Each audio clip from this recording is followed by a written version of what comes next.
Muli po ay happy Sabbath po sa ating lahat, mga minamahal ko po mga kapatid. Tayo po ay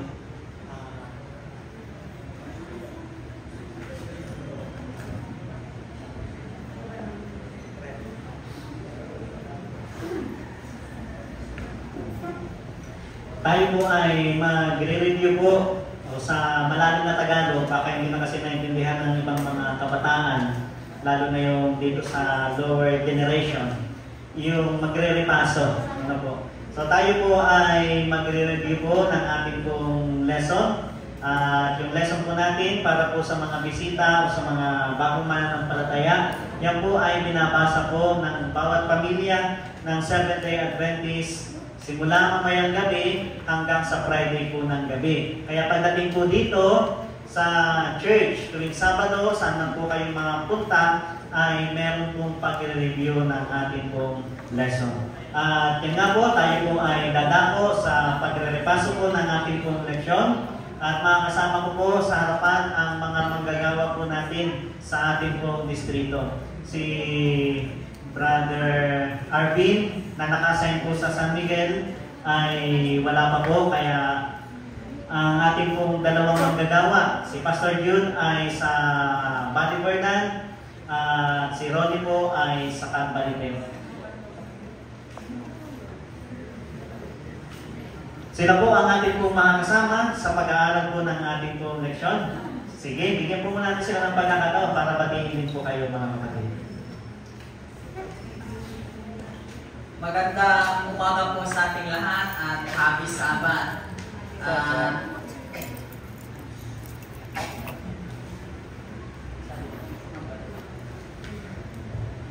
Bati lang po talaga, no po.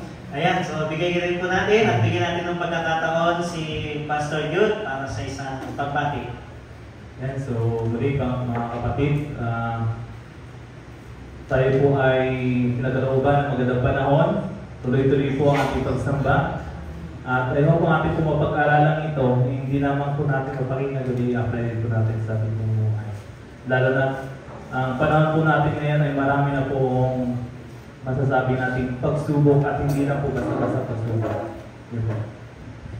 Ayan, so marami pong salamat. So tayo po ay nasa lesson 7 na po at ang title po ng ating pong lesson sa loob ng isang linggo ay ang iyong awa ay umaabot sa langit. Yan po ang ating pong title ng ating pong leksyon. At ito po, tayo pa rin po ay nasa aklat pa rin po ng mga awit. Nakaklat po ng mga awit ay dalawa po ang sumulat mga kapatid.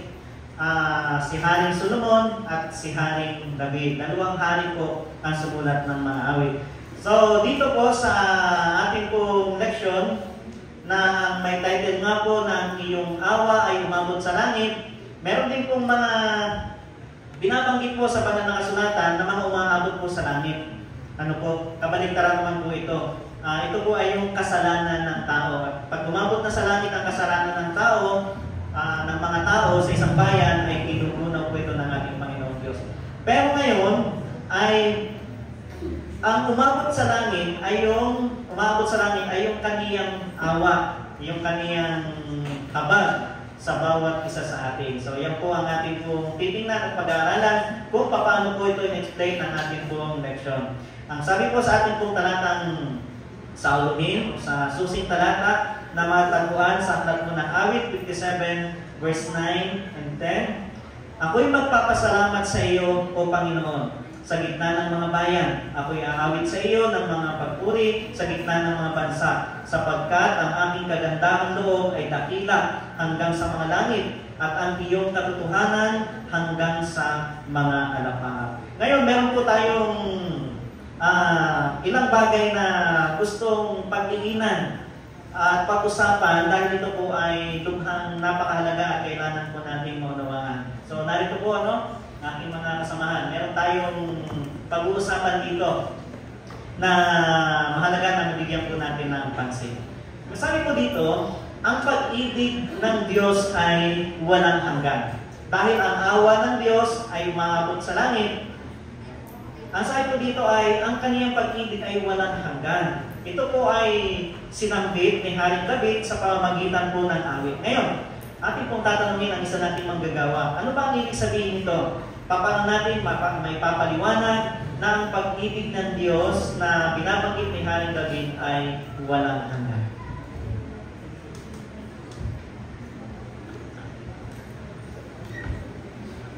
Okay po, yung pong tanong po na atin pong tatalakayin ay ito po patungkol po mga kapatid sa pag-ibig ng Diyos sa lahat po ng Kanya pong mga nilikha. At isa po tayo doon na makikita mga kapatid. Kung atin pong mapapansin ang ating sa mga awit 136 mga kapatid, yung chapter pong iyan ay nagpapakita kung gaano laki ng pag-ibig ng Diyos sa atin po mga kapatid. At ito po mga kapatid ay walang hanggang pag-ibig. Napapansin ko lamang po kasi ito pong atin pong leksyon, masabi po natin walang hanggang pag-ibig. Kasi ito po'y tumutukoy sa biyaya at awa ng ating Panginoong Diyos. Napapansin ko po mga kapatid habang po atin pong nababasa at napag-aralan, kung ang Diyos po mga kapatid ay pag-ibig. Napansin po natin, bakit po kaya marami po ngayong mga tao na talaga pong hindi nararanasan po nila yung pong mga problema sa buhay, nararanasan din po nila yung pagkabigo.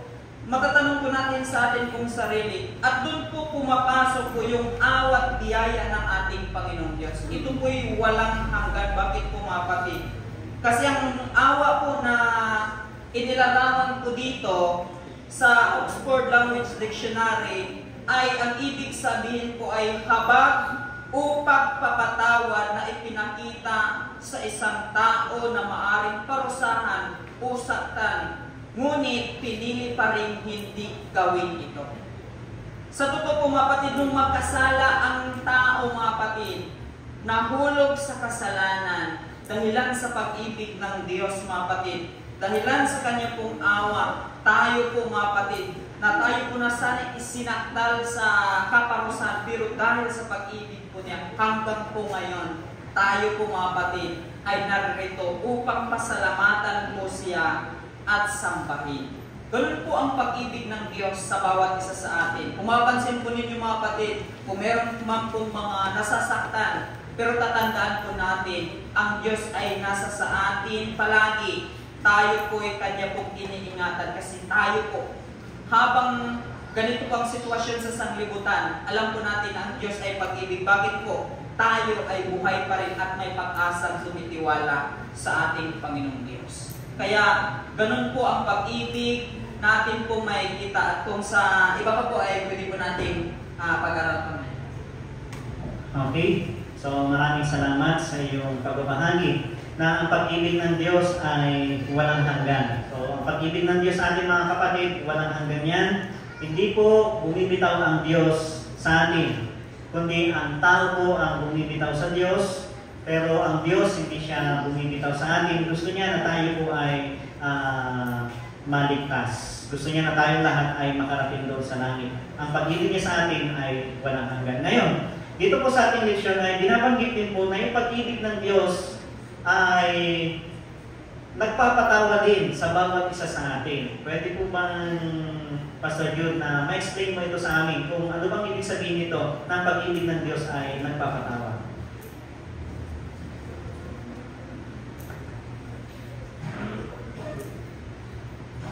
Hello. So bago ko po yung sagutin, Pastor, ay gusto po munang banggitin ang nabanggit ni King David sa mga awit. Create in me a clean heart, O God, and renew a right spirit within me. So yun po ay kinompose at inawit ng isa sa mga naging inspirational singer na sabi doon, create in me a clean heart, O God, and renew a right spirit within me. Alam po ninyo mga kapatid, ang awitin na yun ay tumatak sa puso at isipan ng maraming tao. Katulad po ng nabanggit ni Pastor Dave, paano nagpapatawad ang pag-ibig ng Diyos? Isipin niyo po ang inyo pong nagawang kasalanan. Nung una, simula pa nang kayo po'y alam niyo na kayo nagkasala, at kayo ngayon sa inyo pong present, ano po kayang pagkakasala ang nagawa natin sa harapan ng ating Panginoon? Si David, alam naman po natin, kung titingnan po natin ang history ni David, nagkasala po siya, ang matinding kasalanan niya, ay inasawa niya ang asawa ng iba. Pangangalog niya. So, meron po tayong tinawag na consequences. Although, ang sabi doon, he repented his sins. Siya po inagsisi sa kanyang mga kasalanan. Subalit, ang consequence, ito po yung naging bunga ng kanyang pagkakamali. Alam niyo po yung bunga, nung inasawa siya, ang kanya pong anak, ay ano po? Ano nangyari?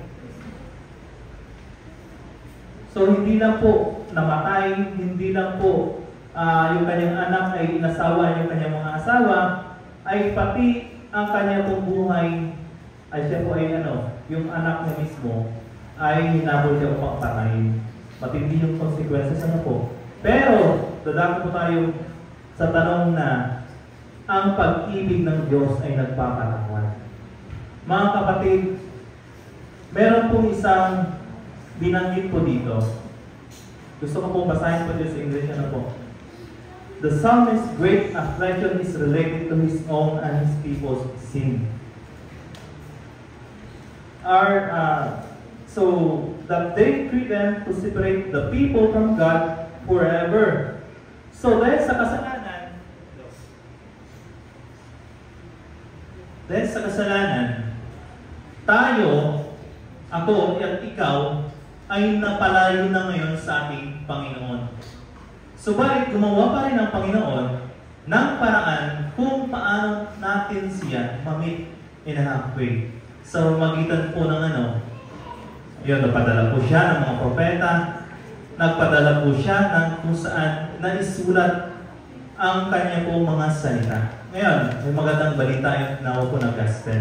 Sa pamamagitan po ng kanya pong pag-ibig, ito po yung isa sa mga naging topic po ni Brother Danny. Liham ng pag-ibig, walang iba kundi ang Biblia. Nakakonect tayo o pili tayong ikinonekta sa Panginoon. Kaya mga kapatid, kung bakit po ito nabanggit, ang pag-ibig ng Panginoon ay hindi pa rin nawawala. Pilit tayong dinalapitan ng ating Panginoon, subalit tayo lang mismo ay nagiging mapride, matigas ang ulo para tayo ay gumawa ng mga maling hakbang. So yun lamang po, basta ang gusto mong ibanggitin. Mamaya po ay magdadagdag po niya. Okay. Ayan, marami pong salamat. Tandaan po natin mga kapatid, ang pag-ibig ng Diyos ay handang magpatawad po sa atin. May mga pagkakataon na tayo po ay hiyang-hiya na sa Diyos kasi paulit-ulit na lang yung ating nagagawang kasalanan. Pero kung ganon, kapag dahil nahiya na tayo, minsan ayaw na natin manalangin, ayaw na natin lumapit sa Diyos. Ano po, marami sa atin na nakaka-experience niyan. Ay, ang sabi po ng isang pastor, yun po yung panahon at pagkakataon na mas dapat tayo lumapit sa Panginoon. Yung tayo ay parang down na, tayo ay parang paulit-ulit na lang yung ating nagagawang kasalanan.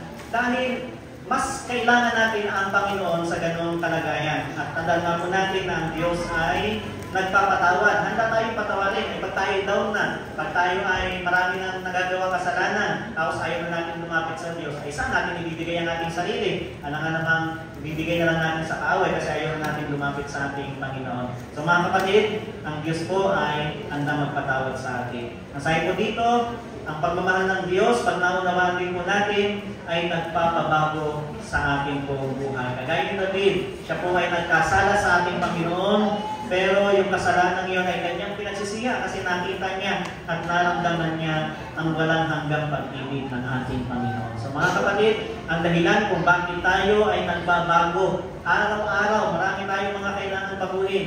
Ang dahilan niyan ay dahil ang ating Panginoon, ang pagmamahal natin sa Diyos, ay nagpapabago po ng ating buhay. So, bibigyan ko po ng pagkakataon ang isa hanggang dalawa mula po sa ating mga audience na magbahagi po, sa ating mga kapatid na magbahagi po sa ating po leksyon. Meron po kayo kung gustong itagdag, mga kapatid?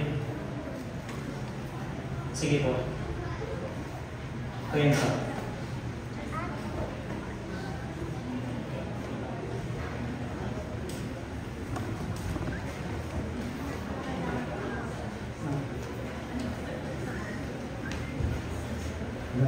At isabat ko mga kapatid.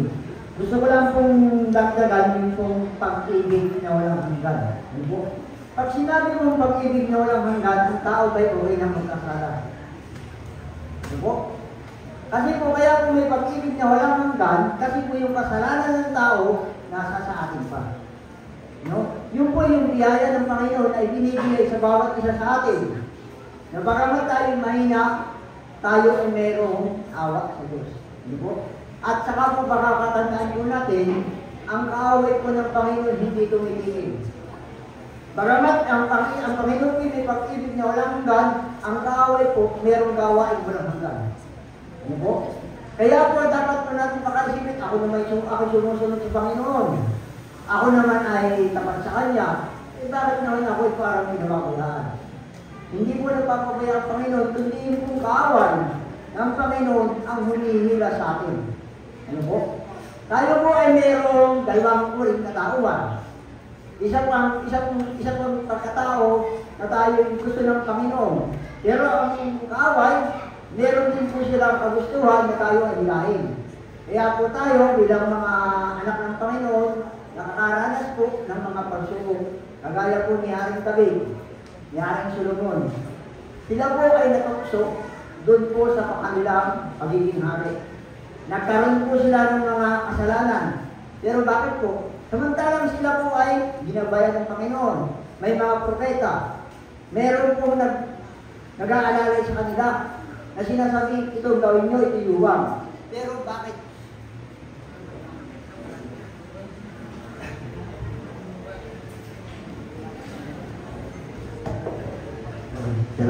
Bakit po nahulog? Gaano po tayo kahina kumpara sa kanila mga kapatid?